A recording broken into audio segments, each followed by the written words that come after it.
자, 우선 요거 그 독서 A 학교 선생님이 손필기해 주신 프린트. 홍서가 요거 읽어봤니? 저 이거는 다른 건 안 읽었었네. 요거 있니? 갖고 왔니? 혜영아 이거 읽어봤니? 내 유년 시절의 울타리는 탱자나무였다. 잘 기억 잘 안 나? 자, 한번 볼게. 요 편하게 읽어도 돼. 수필이어가지고. 맞아. 그거야. 그렇지. 다 돼서 그건 끝났어. 다 아는 거네. 그거 알면 된 거야. 오케이. 어린 시절 내 손에는 을에 탱자 한두 개가 쥐어져 있거든. 그 귤이라고 생각하면 돼. 탱자가 물렁물렁해질 때까지 쥐고 다니는 버릇이 있어서 내 손에서는 늘 탱자 냄새가 났었다. 크고 노랗게 잘 익은 것은 먹기도 했지만 아이들은 먹지도 못할 푸르스름한 탱자들을 일 없이 따다가 아무데나 던져놓고는 했다. 나 역시 그런 아이들 중 하나였는데 그렇게 따도 탱자가 남아돌 만큼 내가 살던 마을에는 집집마다 탱자나무 울타리가 많았다. 과거 어린 시절 회상하고 있는 거지. 지금도 고향하면 탱자의 시큼한 맛 미각이고 탱자처럼 노랗게 되는 손바닥 시각이고 오래 남아있던 탱자 냄새 후각 먼저 떠오른다 해서 거기 옆에 좀 봐봐. 고향에 대한 추억을 중심 소재 뭐야? 탱자. 의 감각적 이미지로 떠올리고 있어. 그리고 뾰족한 탱자 가시에 침을 발라 손바닥에도 붙이고 코에도 붙이고 놀던 생각이 난다. 가시를 붙인 손으로 악수하자고 해서 친구를 놀려주던 놀이가 우리들 사이에 한창인 때도 있었다. 자그마한 소읍에서 자라나는 아이들이 할 수 있는 놀이란 고작 그런 것이었다. 그래서 탱자 가시에 찔리곤 하는 것이 예사였는데 한 번은 가시 박힌 자리가 성이나 손이 퉁퉁 부었던 적이 있다. 뻘겋게 부어오른 상처를 보면서 나는 생각했다. 왜 탱자나무에는 가시가 있는 것일까? 그리고 찔레꽃, 장미꽃, 아카시아, 가시를 가진 꽃들인가 봐. 왜 이 꽃들은 가시를 가지고 있을까? 이제 의문을 품고 있어. 가시를 가진 꽃이나 나무들을 차례대로 꼽아보았다. 그 가시들에는 아마 독이 들어있을 거라고 혼자 멋대로 단정해버리기도 했다. 얼마 후 아버지는 내게 가르쳐 주셨다. 가시에 독이 있는 것은 아니고 그저 아름다운 꽃과 열매를 지키기 위해 그런 나무들에는 가시가 있는 거라고. 다른 나무들은 가시 대신 냄새가 지독한 것도 있고 나뭇잎이 아주 써서 먹을 수 없거나 열매에 독성이 있는 것도 있고 모습이 아주 흉하게 생긴 것도 있고 이렇게 살아있는 생명에게는 자 여기다 밑줄 한번 그어줄래? 자기를 지킬 수 있는 힘 하나씩 주어져 있어서 가시의 의미는 자기를 지키는 힘이래. 자기를 지키기 위한 힘. 이게 가시의 첫 번째 의미야. 그러던 어느 날 탱자 꽃잎을 보다가 스스로의 가시에 찔린 흔적을 발견하게 되었다. 바람에 흔들리다가 지 가시에 쓸렸으리라. 요 문장도 밑줄 한번 그어줄래? 스스로를 지키기 위해 주어진 가시가 때로는 스스로를 찌르기도 한다는 사실. 그래 놓고 거기 왼쪽에다가 밑줄 그어줘. 주인공의 깨달음. 가시의 양면성 역설적 상화. 그래. 자기를 지키는 힘인데 이게 때로는 스스로를 찌르기도 한대. 자신을 해치기도 함.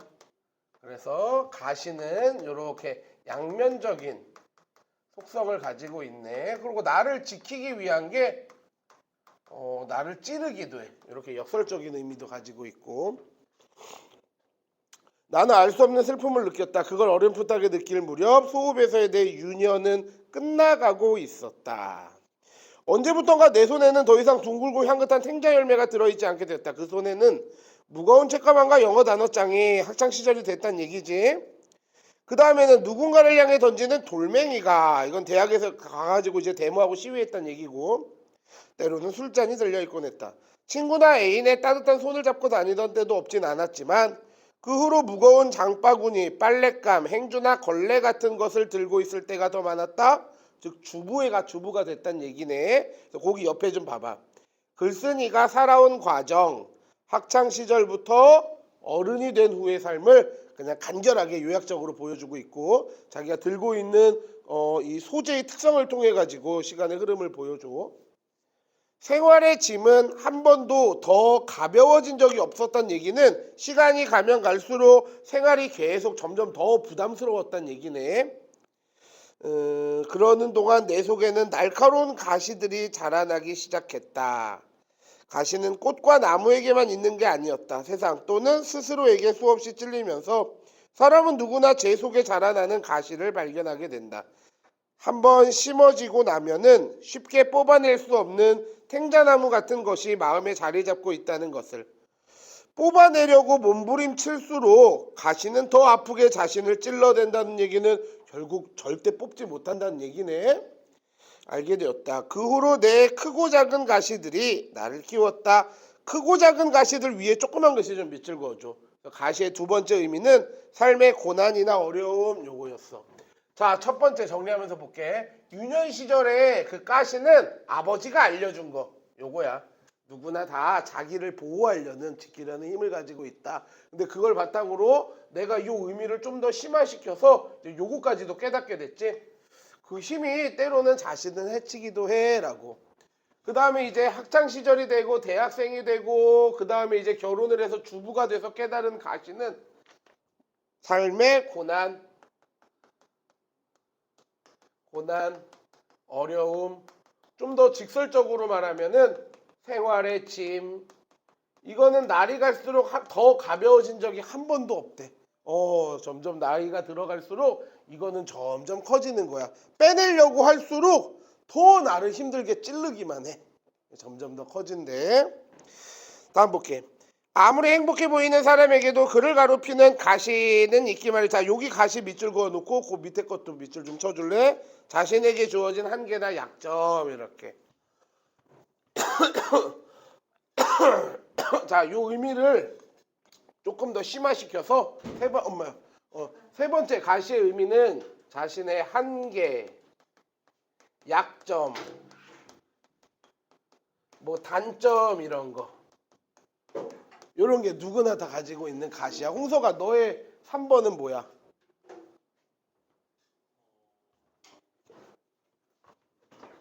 잘 모르겠어. 혜영 뭐야?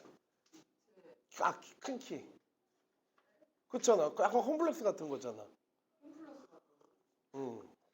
너가 생각하는 네 단점 아니야? 그때 나한테 그렇게 얘기해 줬던 것 같은데. 건이가 생각하는 건이의 3번은 뭐야? 모르겠어. 근데 없다고는 안 하네. 애들이. 소연이는 너무 많니? 3번. 많은 것 같다고? 정이 많은 게 왜 단점이야? 왜? 뭐 핵인 쌓여서 피곤하다 뭐 이런 거야 지금? 어.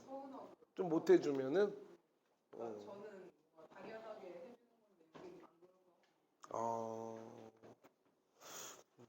나는 뭐냐면은 살찐 거.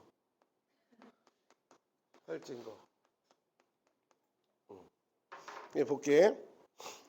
어떤 사람에게는 용모나 육체적인 장애가 가시가 되기도 하고 어떤 사람에게는 가난한 환경이 가시가 되기도 한다. 나약하고 내성적인 성격이 가시가 되기도 하고 원하는 재능이 없다는 것이 가시가 되기도 한다. 요거 예시라고 해도 괜찮니? 그치? 야 미안해. 서인이 안 물어봤다. 미안해. 서인이는 너의 3번은 뭐야? 왜 다 모르는데? 그래? 나는 학창 시절에는 안 뚱뚱했어. 근데 그때는 작은 키가 되게 이렇게 좀 뭐랄까? 컴플렉스였는데. 근데 대학 가니까 극복이 되더라고. 이게 중요한 게 아님을.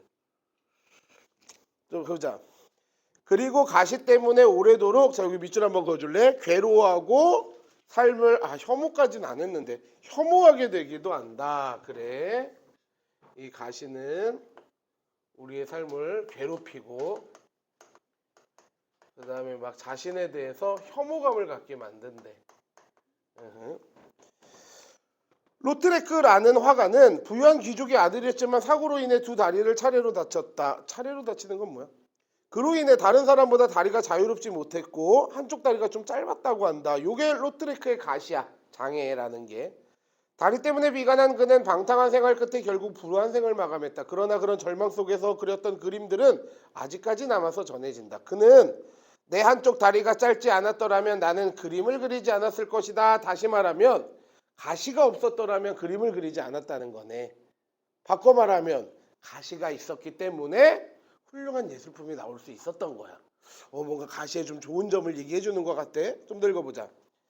그에게 가시는 바로 남들보다 약간 짧은 한쪽 다리였던 것이다. 로트레크의 그림만이 아니라 우리가 오래 고통받아온 것, 이게 가시야. 그치? 그게 오히려, 자 여기 밑줄 한번 그어줄래? 존재를 들어올리는 힘 되고는 하는 것을 겪는다. 그래. 괴롭히고 혐오감을 주기도 하지만 이 가시가 오히려 존재를 들어올리는, 즉 발전시켜준다는 얘기야 우리를. 그치? 어디였어? 어디였어? 들어올리는 것이 되고 한다. 그래. 그러니 가시 자체가 무엇인가 하는 것은 그리 중요한 문제가 아닐지도 모른다. 무엇에다가 X. 어차피 뺄 수 없는 삶의 가시라면 그걸 어떻게 받아들이고 다스려 나가느냐가 더 중요하지 않을까 싶다. 어떻게 받아들이고에다가 동그라미. 그래. 가시가 무엇이냐 이거는 중요하지 않아. 중요한 거는 가시를 어떻게 받아들이느냐. 내 단점은 너무 뚱뚱한 거야. 여기에만 집중하면은 이것만 갖게 돼. 괴롭고 혐오감만. 뚱뚱하지만 그래서 선해 보이잖아. 그래서 좀 내 입으로 이런 말 하기 좀 그런데 약간 호감형일 수도 있을 가능성도 이렇게 발전하는 거야. 키가 작아서 여자들한테 인기가 없어 막 이렇게 괴롭히고 혐오가 가질 게 아니라 그래 다른 걸로 어필해보자. 좀 개그 캐릭터로 한번 가져보자. 하면서 이걸 뭐 이렇게 발전시키는 거야. 그래도 인기는 없었는데 그래도 어쨌든 혐오감을 갖진 않아. 계속 볼게. 실제로 미안해 여기 아니구나. 그것마저 없었다면 가시마저 없었다면 우리는 인생의 잔을 얼마나 쉽게 마셔버렸을 것인가. 인생의 소중함과 고통의 깊이를 잘 알기도 전에 얼마나 웃자라는 거는 좀 쓸데없이 잘하는 게 웃자라는 거야. 적당히를 넘어서게 잘하는 거. 그래 버렸을 것인가. 그러니까 가시가 그만큼 우리 인생의 더 소중함과 고통의 깊이를 알려준다는 얘기네. 실제로 너무 아름답거나 너무 부유하거나 너무 강하거나 너무 재능이 많은 것, 다시 말하면 가시가 없는 것, 그리고 너무 이렇게 커지는 게 웃자란다는 얘기야.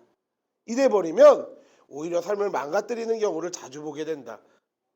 그런 점에서 사람에게 주어진 고통, 그 날카로운 가시야말로 그를 참으로 요거 하나 체크해 줄래? 겸허하게 만들어줄 선물일 수도 있다. 가시가 뭐라고? 자기를 좀 더 높이 들어올리기도 하고 또 뭐를 갖게 해준다? 겸허하게 해준다. 이게 가시의 장점이네. 그리고 요 문장도 밑줄 그어줄래? 뽑히기를 간절히 바라는 가시야말로 우리가 더 깊이 끌어안고 살아야 하는 것이다 라고. 얘들아 뽑히기를 바라는데 되려 끌어안아야 된다. 그 옆에 화살표에서 잘 써주셨네. 무슨 표현? 역설적 표현이지. 역설적 표현으로 가시의 가치를 강조하고 있네. 즉 우리는 빨리 뽑히기를, 없어지기를 바라는 고통이 우리의 인생을 더 겸허하게 해주고 우리를 발전시켜준다 이거였어. 자 마지막 끝 볼게. 가시 박힌 상처가 뻘겋게 부어올라 마음이 쉽게 가라앉지 않는 날. 다시 말하면 가시 박힌 상처가 부어올랐다는 거는 나의 한계나 약점이 드러나서 마음이 가라앉지 않도록 괴로웠었다 이런 날. 나는 고향의 탱자나무 울타리를 떠올리곤 한다. 둥근 탱자를 손에 쥐고 다니던 그때, 탱자 가시로 장난을 치고 나던 그때, 내 삶에 이런 가시들이 도다나리라고는 짐작조차 할 수 없었던 그때, 그 평화롭던 유년의 울타리가 탱자나무로 되어 있었다는 사실이 잠깐만 요거 한 번만 밑줄 그어줄래? 유년의 울타리가 탱자나무로 되어 있었다. 내 유년 시절 야 울타리는 나를 지켜주고 보호해주는 거잖아. 그게 탱자나무로 되어 만들어져 있었대. 그 사실은 나에게 어떤 전원처럼 받아들여진다. 전원은 메시지를 전해주는 거야. 그럼 울타리가 탱자나무였다는 게 어떤 전원을 주는 거냐면 밑에 잘 써있네. 탱자나무 울타리가 인생에서는 결국 이거야. 누구나 가시를 가지고 살 수밖에 없음. 요거를 전원처럼 전해줬단 얘기야. 누구나 다 가시를 가지고 있다는 거.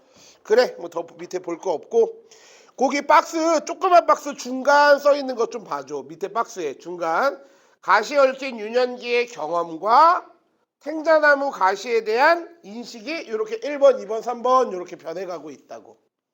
그 다음 옆에 그 특징들 좀 다 봐줘. 특징들 옆에 박스 밑에 글쓴이의 경험을 토대로 얻은 깨달음을 제시하며 삶의 교훈을 전달하고 있다. 그래 그 깨달음 자신만의 가시를 어떻게 받아들이느냐가 중요해. 잘 받아들여서 이런 계기로 삼자라는 게 깨달음이지. 두 번째 핵심 소재인 가시의 의미를 구체적인 예를 통해서 지금 보고 있는 페이지 첫째 줄에 나오지.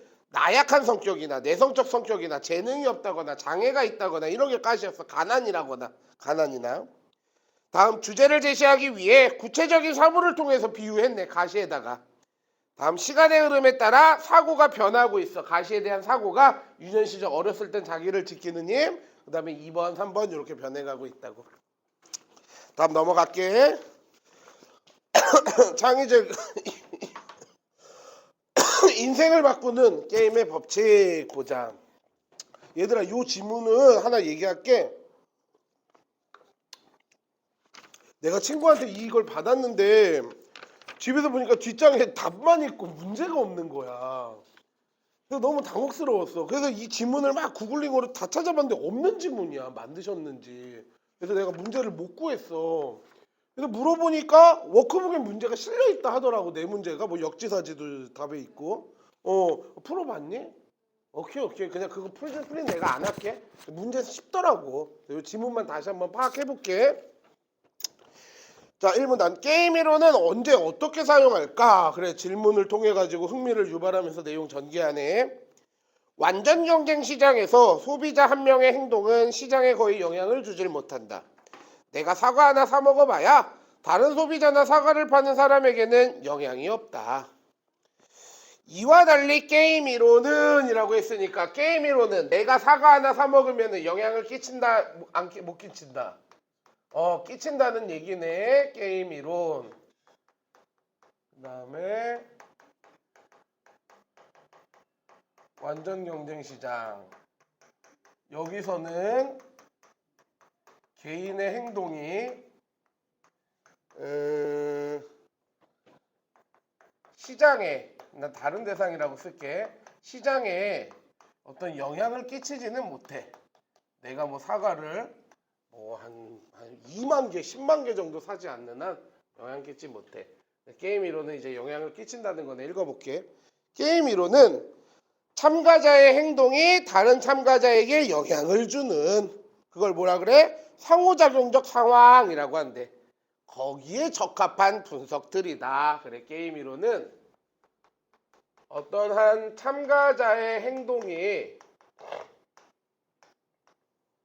다른 참가자의 행동에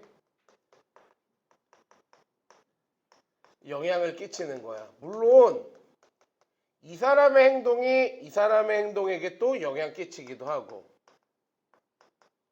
그래서 이걸 뭐라 그랬냐면은 서로가 서로에게 영향을 끼쳐. 그래서 말 되게 재밌네. 상호 영향적 상황.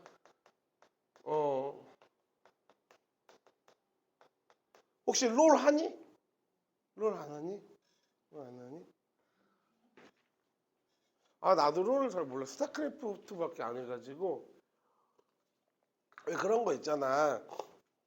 게임할 때 뭐 나도 롤 잘 몰라서 그리고 우리 어차피 다 모르니까 그냥 얘기해도 되겠다. 페이커가 뭐 이렇게 행동을 했어. 그러면 상대방 하고 막 이렇게 기겁을 하고 막 쫄 거란 말이야. 그치? 그래서 상대방이 이런 액션을 탁 취하면은 페이커는 거기에 대응하는 뭔가 플레이를 딱 펼치기도 하고, 그렇지? 그렇게 서로가 서로에게 영향을 끼치는 거라고. 그런 상황에서는 이 게임 이론이 되게 효과가 있다 이거였어. 2문단 볼게.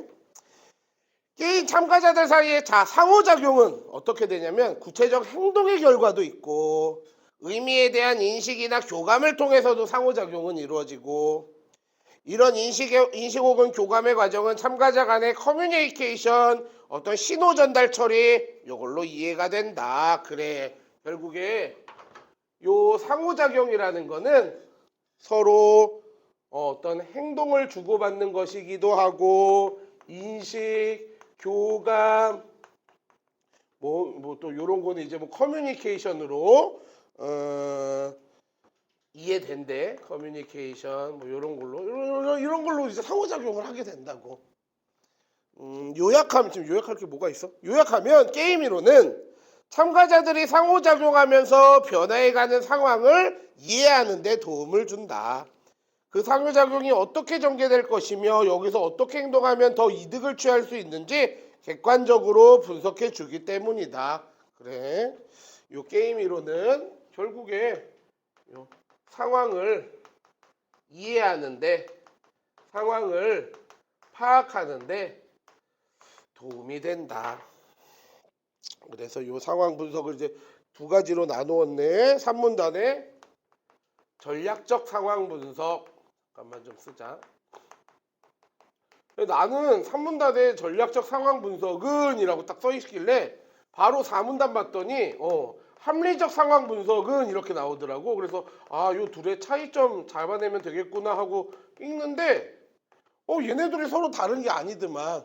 읽어보니까 뭐랄까 좀 요렇게 얘가 좀 더 큰 범주에서 얘를 바탕으로 여기까지 나아가는 거더라고. 뭐 읽어볼게. 3문단. 전략적 상황 분석에서 가장 중요한 것은 상대의 의도와 전략을 읽고 대응하는 것이다. 상대의 의도와 뭐를? 전략. 그래서 전략적 상황 분석이야.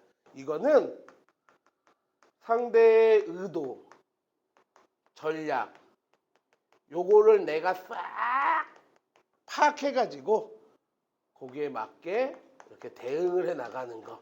이런 거 사자성어로 뭐라 그러니? 적을 알고 나를 알면 지피지기라는 말도 있잖아. 그치? 이것은 전쟁이든 기업 경영이든 전략의 첫걸음이다. 도청, 스파이, 운용 등의 첩보전이나 여기 1번이라고 써있는데 이게 상대의 의도나 전략을 파악하는 방법을 이야기하는 거지. 또 상대의 구체적인 행동을 통해서 내가 유추할 수도 있다. 서로 만나서 솔직히 물어보는 방법도 있다. 그래.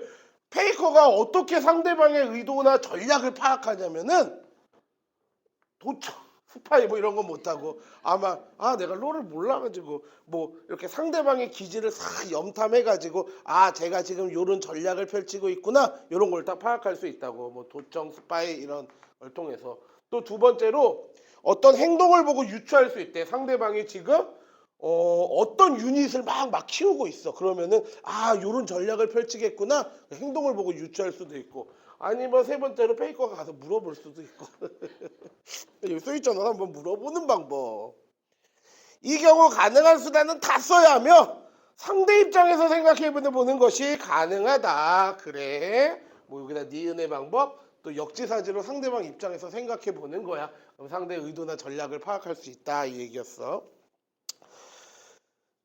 각각의 상황에서 상대방이 정말로 어떤 선택을 할 것인가를 미리 예상하여 자신의 행동을 결정하는 것이 게임 이론의 출발점이래. 그러니까 요게 가장 먼저야. 그리고 요게 좀 더 발전이 돼서 이제 요로 나아가는 거겠네.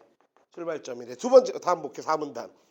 합리적 상황 분석이 좀 더 체계적인 정보 수집과 판단으로 뒷받침된다면 승률은 더 높게 된다. 거기 체계적인 정보 수집이라는 게 요거 이야기하는 거야. 스파이라든지 도청을 통해 정보 수집하고 상대의 행동을 보면서 유추해내고 직접 물어보고 이런 방식으로 정보를 요렇게 수집하면은 요 합리적으로 좀 더 그 상황에 대해 분석할 수 있다고. 그러면은 승률이 올라간대. 또한 꾸준한 훈련과 경험 축적을 통해 마음먹은 대로 전략을 펼칠 수 있다면 더욱 유리하다. 그래. 꾸준한 훈련. 페이커 얼마나 훈련 많이 하겠니? 그 다음에 꾸준한 훈련과 경험의 축적 이런 걸 또 필요하고 다음에 합리적 분석을 넘어 상대방의 의도와 행동에 숨어 있는 의도적, 비의도적, 비합리성까지 분석하고 대응할 수 있다면 더더욱 유리해진다. 또 뭐까지도 고려해야 좋냐면 상대방의 어떤 의도 또는 비의도적인 이런 행동. 예를 들어서 페이커가 게임을 하는데 저 상대방은 항상 뭐 게임에서 막 쇼부란 말 올인을 이렇게 펼치는 전략을 뭐 아니면 도다 이런 전략을 펼칠 때는 뭐 상대방이 이렇게 뭐 고개를 이렇게 까딱까딱거리는 무의식적인 그런 어떤 습관이 있다는 걸 딱 알게 돼. 그러면은 그런 비의도적인 행동을 통해서 내가 거기에 맞게 상황 분석해서 전략을 짜가지고 또 승률을 높일 수 있다는 얘기지. 투수와 타자의 게임을 예로 들어보자. 타자의 특징이나 능력을 무시하고 아무데나 던지는 투수가 이길 확률은 적다. 게임 전체 상황과 주자의 위치 등을 생각하면 어떤 공이 더 효과적인지 판단할 수 있다. 나아가 상대팀의 사정과 전략에 대해 정확한 정보를 바탕으로 하여 상대팀에게서 나올 수 있는 의도적, 비의도적 전략까지 고려해서 세운다면 그래. 상대팀의 얘들아 사정과 전략에 대한 정확한 정보를 바탕으로 이거를 바탕으로 그 다음에 의도적 비의도적인 이런 것까지도 다 고려해서 전략을 세우면 더 유리하고 여기에다가 꾸준한 훈련을 통해 마음먹은 대로 공을 던질 수 있고 다른 수비 선수들과도 정확하게 손발이 맞는 전제 그러니까 이제 요거까지 갖춰지면은 그치? 그 야구 경기에서 훨씬 이길 승률이 높아진다 이거였네. 마지막 문단. 현실 세계의 게임은 더 복잡하다. 그래 이제 마지막 문단 5문단에서는 이제 요거 두 가지 이야기하는 거였어. 현실 세계는 게임 세계와 같다 다르다. 달라. 게임 세계보다 훨씬 더 복잡해. 하지만 이 게임 이론이 우리에게 알려주는 여기 어떤 용어를 썼더라? 직관력이나 분석력 이런 게 우리 현실에 적용해서 뭔가 효과를 볼 수 있다 요 얘기하는 거였지. 그렇지? 그렇잖아. 뭐 친구랑 게임 할 때도 뭐 그렇지 뭐 여기 예로 든 걸 보면은 뭐 화투나 고수도 뭐 바둑 둘 때도 이런 거 이렇게 하면은 사실 승률이 높아져. 빠르게 읽어볼게. 오문다음. 현실 세계의 게임은 더 복잡하다. 전쟁은 수많은 사람의 목숨과 재산을 건 엄청난 일이다. 전쟁의 공포는 사람의 이성을 마비시키고 심리적 중압감은 합리적 의사결정을 힘들게 해. 이렇게 이거 힘들게 만든다고. 합리적으로 상황 분석하기 힘들게 만들어. 현실 세계 전쟁 같은 거 심리적 중압감 너무나 심해. 그치? 게임하면서 심리적 중압감을 느끼진 않잖아. 그럴수록 게임 이론에서 얻은 뭐 두 개 동그라미 좀 쳐줘. 직관력과 분석력. 이게 좋은 의사결정을 위한 길잡이가 될 수 있다 이 말이었어. 물론 게임 이론 책과 달리 현실에서는 정보 자체를 수집하고 전략을 실행하는 것에 많은 노력이 필요하다. 그래 게임보다 더 많은 노력이 필요하대. 따라서 게임 이론이 주는 답이 전략의 모든 것은 아니다. 그러나 기업이나 나라의 미래를 건 의사결정에서 몇 가지 생각할 점들을 명확히 알려주는 것만으로도 의미는 엄청나. 게임 이론도 공부한다고 주어진 상황에 딱 맞는 답을 제시할 수는 없어. 다만 게임 이론은 여기도 한번 봐줘. 상황을 좀 더 체계적으로 헤아려 보는데 도움이 되고 그 다음에 무엇을 어떻게 살펴봐야 할 것인지 더 깊이 생각할 수 있게 해주고 어떤 직관력과 분석력을 키워준다 이런 말이네. 다시 말하면 그래서 화투나 바둑을 할 때 마구 생각나는 대로 수를 두는 것보다 좀 꼼꼼하게 따지고 헤아려서 게임을 하는 것이 승률이 높은 것은 당연하다. 그래서 우리 현실 세계에서도 물론 게임 이론과 똑같지는 않지만 게임 이론이 효력을 발휘할 수 있다 얘기였어. 그래 뭐 사실 크게 뭐 깊이가 있는 내용은 아니야. 오늘 보면 되고. 자 다음 거 볼게. 얘들아 이거 지금 읽는 거는 아이고 처음에 얘기할 걸 그랬네. 지금 보고 끝내. 뭐 시험 전에 이거 다시 또 보면 시간 뭐 그럴 만한 사실 중요도가 있는 것도 아니고. 야 제목이 목민심서인데 목민이 뭔지 아니? 어? 요게 벼슬아치를 얘기해. 그래서 벼슬아치를 목민관이라 그러거든. 그래서 벼슬아치의 요거 마음심자지 마음가짐에 대한 책이다 이런 말이야. 정약용이 쓴 거지. 한번 볼게. 형벌은 백성을 바르게 하는 일에 있어서 최후의 수단이면 가장 마지막에 써야 된다는 얘기니까 가장 효과가 없는 거야. 제일 먼저 써야 되는 건 가장 효과 있는 방법부터 써야 되는 거니까. 그래서 거기에 가장 낮은 수준 이렇게 보네. 그래서 저기랑 정반대지. 그 누구지?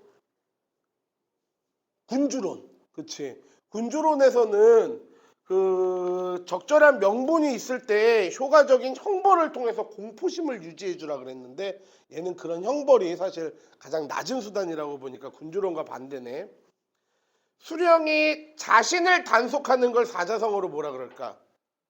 솔선수범. 그치. 자기를 항상 단속하고 조심하고 주의하고 이러는 거. 하고 법을 받들여서 엄정하게 임하면 백성이 죄를 범하지 않을 것이니 그렇다면 형벌은 쓰지 않아도 좋을 것이다. 그러니까 결국 뭐 하자? 형벌하지 말고 수령 스스로 솔선수범하자 이 얘기네. 국가를 다스리는 것이 가정을 다스리는 것과 마찬가지인데 하물며 한 고을에 있어서랴 고을을 다스리는 건 가정 다스리는 거와 더 가깝다 이런 의미네. 그렇다면 어찌 가정을 다스리는 것을 살펴보지 않겠는가? 예를 들어보자. 가장이 날마다 꾸짖고 성내어 자제를 매질하고 종아리치고 노비를 막 묶어놓고 두드리다. 돈 일전을 훔치고 국한 그릇을 엎질러도 용서하지도 않고 쇠망치로 어깨를 쳐 다듬이 빵망이로 볼기를 친다. 그러나 자제들의 눈속임은 더 심해지고 노비들의 도둑질도 더 늘어가고 온 집안이 모여 비방하며 오직 잡힐까 겁내어 상하가 서로 농간질하면서 가장을 속인다. 불쌍하게도 이 가장은 그만 외톨이가 되고 가도 집안의 도리야. 집안의 이 도리는 어그러져서 크게 어지러운 지경에 이르러 마침내 법도 있는 집안의 꼴을 이루지 못하고 만다. 그래서 그 옆에 잘 써주셨네. 억압적으로 집안을 다스리면은 결국에 가도도 어그러지고 그 다음에 그 집안의 가장 큰 어른도 그냥 외톨이가 돼버려. 그런데 여기에 다른 한 가장이 있다. 이제 대조로 전개시키지. 그는 새벽에 일어나 세수를 마치고 의관을 정지한 다음 엄숙하고 단정히 앉아 아침 문하는 인사를 받은 후 그날의 할 일을 분담시켜 각자 처리하게 한다. 제대로 못하는 일이 있으면은 아까는 쇠망치로 어깨 때린다 그랬거든.